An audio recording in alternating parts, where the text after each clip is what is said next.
Yeah, that's right, Francis. Now, navigating our roads or the rail can be pretty tough after a winter dumping, but if you're taking the Heel-Toe Express, sometimes it can feel like you're traversing the side of Kilimanjaro. Now, residents in the core, they must shovel the sidewalks in front of their homes, but take a look here. Some have opted out of the shoveling program. We're on Euclid. We're just north of Queen Street West, and we've seen scenes like this on sidewalks right across the city today, and you can be slapped with a fine if you don't shovel. So you'd think the city's handed out lots of tickets. Well, think again. In all of the winter of 2017-2018, they handed out 8 tickets in the entire city. Right. Does that sound like enough to you? Well, no. It's often the same homeowners who, every time the snow falls, they don't do their sidewalks. Here's the numbers. From November 2017 to April 2018, the city received more than 2,200 resident complaints about sidewalks packed with snow.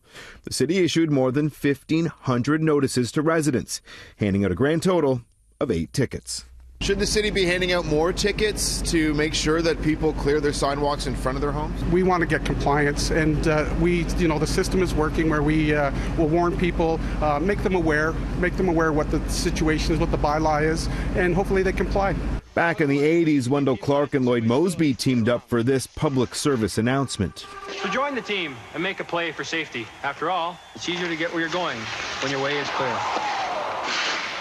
Be nice, clear your ice. Lloyd, you should see me catch a baseball. Come on. The city says they have no current plans to produce another instant classic, though we found moms, movers, even posties who believe the message isn't getting through.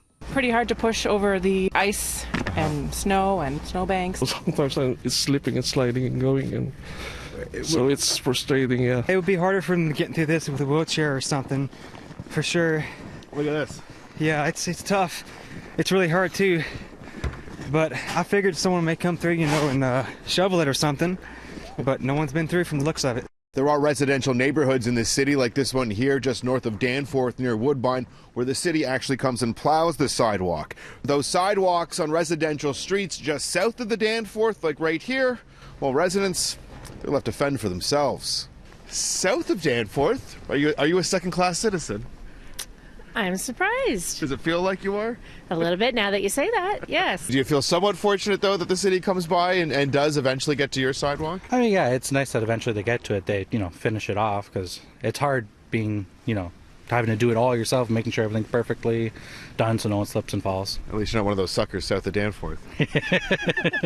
This maps out Toronto's sidewalk clearing in white along the ridges of the 416. All residential sidewalks are cleared. The closer you move into the core, the less city shoveling support residents receive on their sidewalks. City crews mechanically clear about 5,600 kilometers of Toronto's 7,000 kilometers of sidewalk. They say they can't get to it all because of logistical issues like lampposts and the size of some sidewalks. Are there sidewalks that much wider that you know of north of Danforth on residential streets? No. No. Are you trying to stir the pot today? Yes. Now, if you live in an area in the city where you are supposed to clear off your sidewalks and you ignore the city's warnings, you could face up to $125 in fines. And the city says they're depending on you to alert them. If you can't find any pavement underneath your feet, they're asking you to give 311 a call.